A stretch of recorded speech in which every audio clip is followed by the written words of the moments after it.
નમસ્કાર વિદ્યાર્થી મિત્રો, કેમ છો? વિદ્યાર્થી મિત્રો, રાજુ મેકવાની યુટ્યુબ ચેનલમાં આપ સૌનું હાર્દિક સ્વાગત છે. વિદ્યાર્થી મિત્રો, આજે આપણે આ વિડીયોમાં એક નવો ગદ્યાર્થ ગ્રહણ શીખી રહ્યા છીએ. ગદ્યાર્થ ગ્રહણ એટલે પરીક્ષામાં તમને અપઠિત પેરેગ્રાફ આપ્યો હોય અને એ પેરેગ્રાફ અપઠિત એટલા માટે કહેવાય છે કે એ તમારા અભ્યાસક્રમમાં આવતો નથી, બહારનો પેરેગ્રાફ હોય.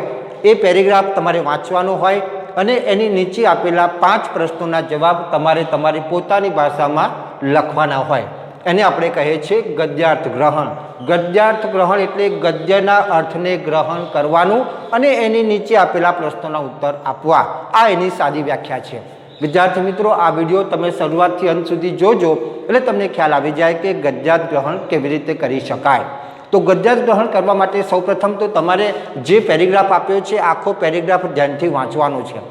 તમે પહેલી વખત પેરેગ્રાફ વાંચો એટલે તમને ખ્યાલ આવી જાય કે આ પેરેગ્રાફમાં સર્જક શું કહેવા માગે છે. પછી તમે બીજી વખત વાંચો, તમે ત્રીજી વખત વાંચો ત્યારે તમે પ્રશ્ન વાંચો અને પ્રશ્ન વાંચ્યા પછી તમારે પેન્સિલનો ઉપયોગ કરીને ફરી તમે પેરેગ્રાફ વાંચો એટલે તમને ખબર પડે કે મારો જે પ્રશ્ન છે એનો જવાબ આ વાક્યમાં આવેલો છે. તો એ વાક્ય નીચે તમે લીટી દોરો, નંબર 1 લખો. પછી બીજો પ્રશ્ન વાંચો, તમને લાગે કે મારો પેરેગ્રાફ આ વાક્યમાં છે તો વાક્ય નીચે લીટી દોરો. એમ તમે 1, 2, 3, 4 પ્રશ્નના જવાબ તમે આ જ પેરેગ્રાફમાંથી શોધી શકશો. બરાબર? તો હવે આપણે આ પેરેગ્રાફના પ્રશ્ન જવાબ કઈ રીતે લખી શકાય એની આપણે ચર્ચા કરીએ. એ પહેલાં હું આખો પેરેગ્રાફ ધ્યાનથી વાંચી જાઉં છું. આ બાજુ ધ્યાન આપજો. પોતે પોતાને માટે કોઈ પણ પ્રકારનો શ્રમ કરવો ને પારકા ઉપર આધાર ન રાખવો એનું નામ સ્વાશ્રય. જે ખરા સ્વાશ્રયી મનુષ્ય છે તે પોતાને યોગ્ય ન હોય એટલે પોતે જેનો બદલો કોઈ પણ પ્રકારના ઉપયોગથી શ્રમથી વાળ્યો ન હોય તેવા ફળને કદાપી સ્વીકારતા નથી. તેમને પોતાના બળ અને પરાક્રમ ઉપર જ વિશ્વાસ હોય છે. તેનાથી જે પ્રાપ્ત થાય તેને મોટી સમૃદ્ધિ માને છે.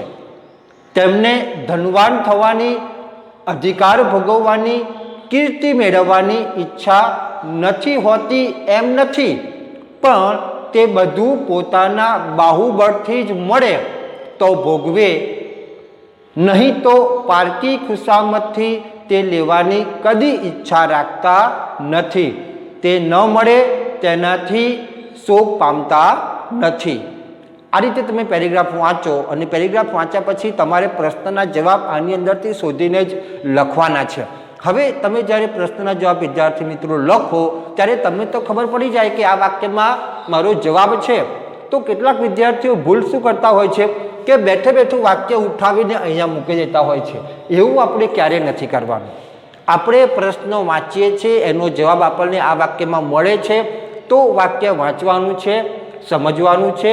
ત્યારબાદ પ્રશ્નને અનુરૂપ આપણે આપણી પોતાની મૌલિક ભાષામાં જવાબ લખવાનો છે. તમે ખાસ યાદ રાખજો. બરાબર? હવે આપણે જોઈએ પ્રશ્ન, એના ઉત્તરો. સ્વાશ્રય એટલે શું?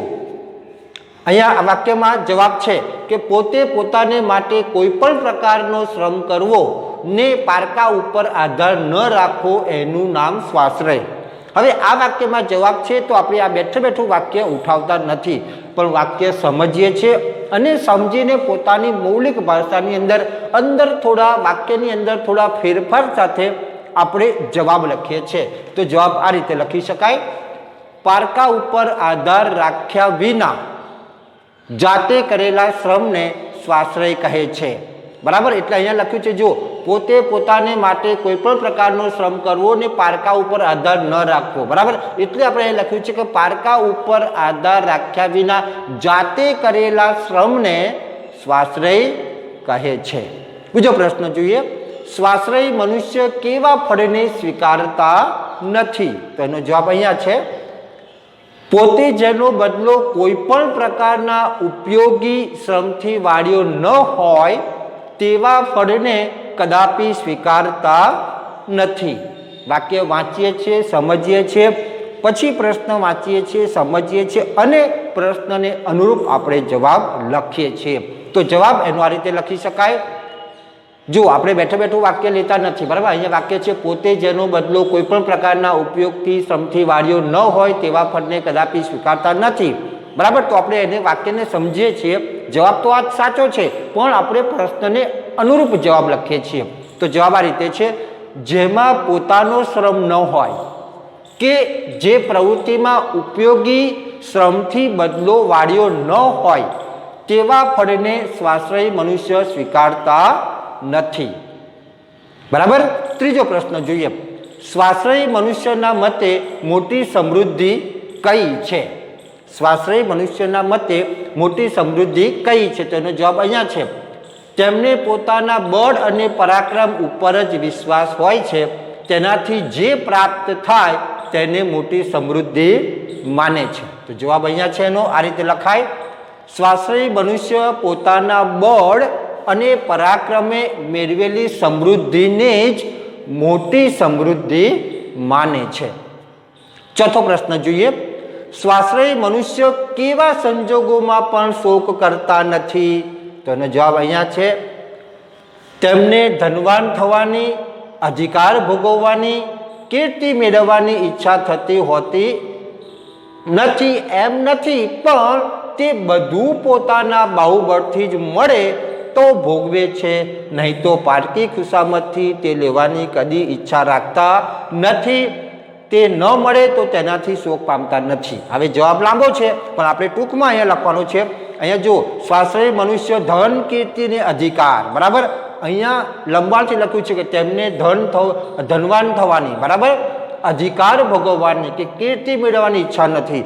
આ વાક્યને આપણે ટૂંકમાં આ રીતે અહીંયા જવાબ રૂપમાં લખ્યું છે કે સ્વાશ્રયી મનુષ્ય ધન, કીર્તિ અને અધિકાર સ્વબળે મળે તો જ ભોગવે છે.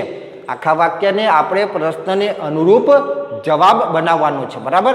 જવાબ સાચો છે, પણ આપણે પ્રશ્નને અનુરૂપ ટૂંકમાં જવાબ આ રીતે લખીએ છીએ. એટલે તમે જ્યારે ગદ્યાર્થ ગ્રહણ વિદ્યાર્થી મિત્રો એના પ્રશ્ન જવાબ લખો ત્યારે આ બાબત ખાસ યાદ રાખવાની છે, બરાબર. અહીંયા જે છે ને કે તેમને ધનવાન થવાની, તો અધિકાર ભોગવવાની, કીર્તિ મેળવવાની, આ જે શબ્દ જે છે એને આપણે વધારાના શબ્દ કાઢી નાખીએ છીએ.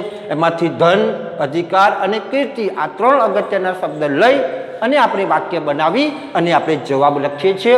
તો જવાબ આ રીતે લખી શકાય કે સ્વાશ્રયી મનુષ્ય ધન, કીર્તિ અને અધિકાર સ્વબળે મળે તો જ ભોગવે છે, અને એ ન મળે તો શોક કરતા નથી. હવે પાંચમો પ્રશ્ન વિદ્યાર્થી મિત્રો, દરેક ગદ્યાર્થ ગ્રહણની અંદર કોમન આવે છે કે ગદ્યાર્થ ગ્રહણને યોગ્ય શીર્ષક આપો. હવે તમે આ પેરેગ્રાફ ઓછામાં ઓછો 2 થી 3 વખત વાંચ્યો છે એટલે તમને ખ્યાલ આવી જાય કે આની અંદર શાની વાત કરવામાં આવી છે. તો આની અંદર સ્વાશ્રયની વાત કરવામાં આવી છે, બરાબર. સ્વાશ્રયની વાત કરવામાં આવી છે. તો તમે ખાલી ફક્ત સ્વાશ્રય એટલું શીર્ષક લખો તો એ શીર્ષક આપણને અધૂરું જણાય, બરાબર. તો આમાં સ્વાશ્રય એટલે શું સમજાવ્યું છે?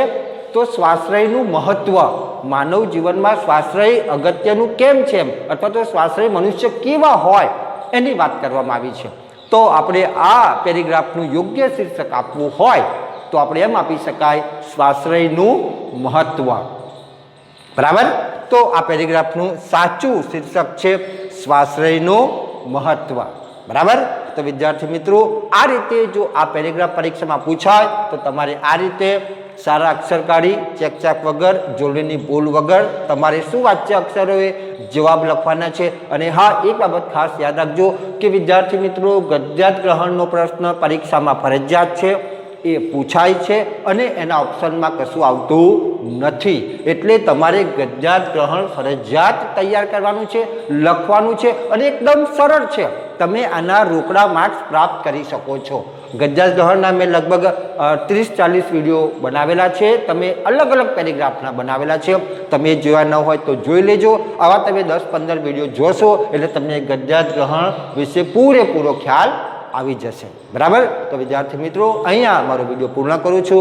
ફરી વખત નવા ટોપિક સાથે મળીશું. ત્યાં સુધી આપની રજા લઉં. આપનો આભાર.